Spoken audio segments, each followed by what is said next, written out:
Halo teman-teman semua, selamat datang di channel Awan Putih. Kali ini kita akan membahas tentang port di computer networking.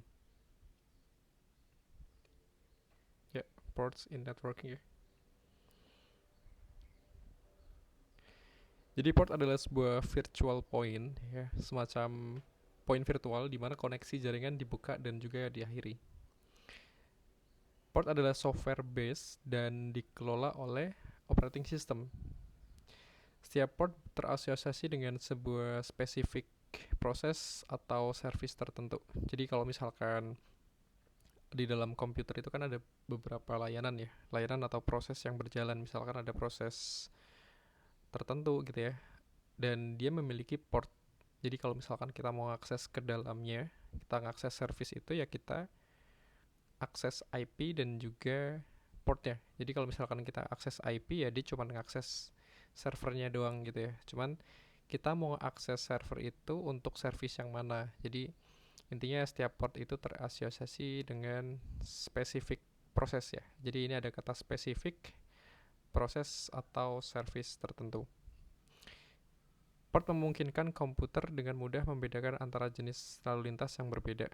Jadi setiap service atau proses itu memiliki port yang berbeda-beda. Jadi mereka itu tidak akan tabrakan. Contohnya service email memiliki port yang berbeda dengan ini web ya, mungkin harusnya ini kurang, saya harus nambahin. Jadi service email memiliki port yang berbeda dengan service web, meskipun keduanya mencap apa ya, keduanya mencapai komputer atau server melalui koneksi internet yang sama.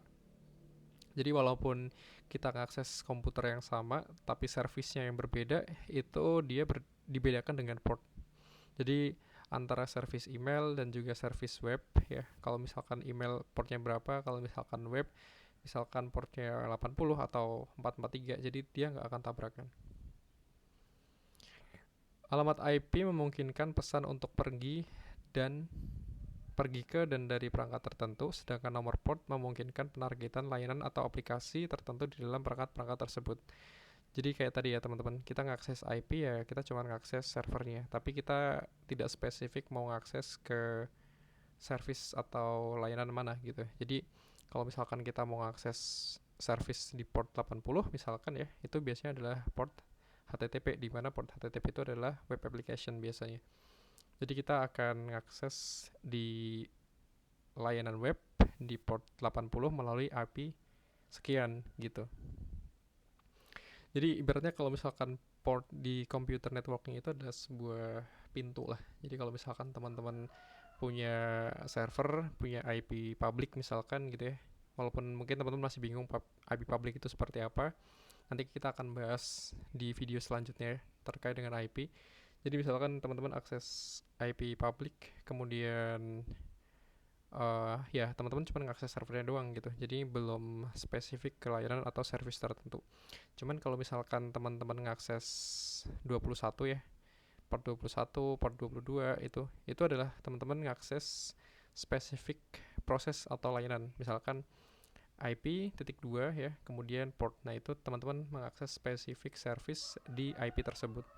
Nah, ini ada beberapa ya contoh port-port yang mungkin biasa digunakan dalam server atau jaringan. Jadi masing-masing port ini memiliki layanan sendiri-sendiri. Ibaratin ini adalah sebuah server ya, yang kotak gede itu adalah sebuah server. Kemudian yang kecil-kecil ini adalah service-service yang ada dalam sebuah server. Nah, ketika kita ngakses service itu ya kita harus spesifikin gitu. Portnya dia jalan di mana gitu. Ibaratnya itu kayak kita memiliki satu apartemen ya. Apartemen itu adalah sebuah server satu gitu ya. Entah itu virtual machine atau bare metal atau server fisik, dan kita mau akses di ruangan ke berapa gitu. Misalkan ruang 21 itu untuk layanan tertentu, ruangan 22 itu untuk layanan tertentu, dan 53 itu untuk layanan tertentu. Yang kemudian mengapa terkadang port perlu ditutup atau diblok ya? Yang pertama, firewall sebagai perlindungan jaringan.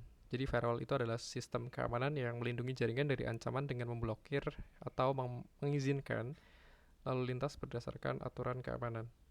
Yang kedua, penyerangan acak ya. Penyerang mencoba mengirimkan lalu lintas acak ke berbagai port untuk mencari yang terbuka. Jadi Terkadang attacker itu dia tuh nge-scan terhadap server IP tertentu, apakah ada port yang terbuka atau enggak.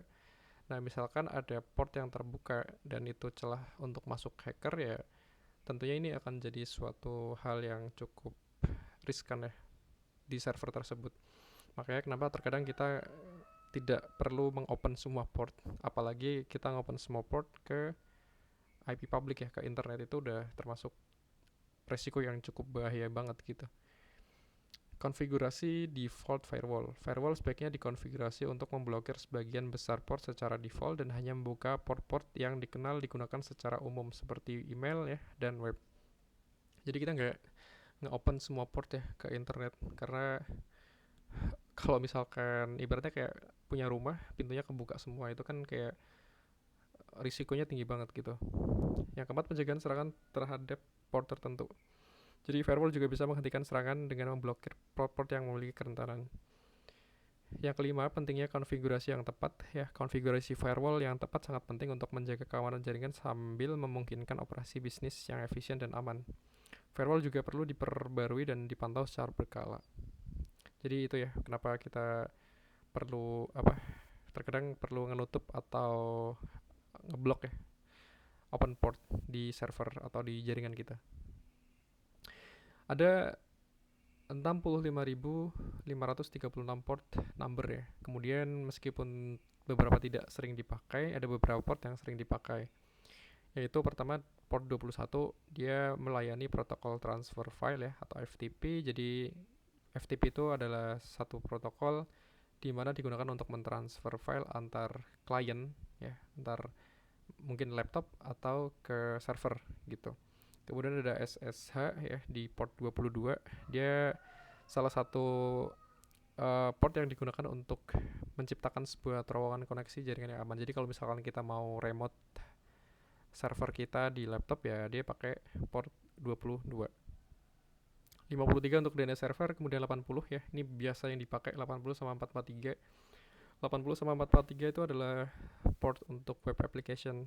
Jadi kalau misalkan kita punya sebuah web application, kemudian kita hosting di server, kita jalankan di server, ya kita ketika ingin mengakses web tertentu ya di server kita, misalkan kita deploy web di server, ya kita biasanya akses lewat 80 atau 443. Cuman bedanya antara kedua ini, dia cuman secure ya. Jadi kalau misalkan 443 itu dia udah HTTPS. Atau ya istilahnya jaringan atau komunikasi transfer data itu udah terenkripsi. Kemudian ada 543, ini layanan database Postgre. Ya paling itu ya teman-teman terkait dengan port. Ini fundamental yang penting ketika kita mau belajar tentang server, tentang jaringan, ya tentunya port ini akan menjadi suatu hal yang penting untuk teman-teman pahamin. Untuk selanjutnya kita akan bahas tentang IP address.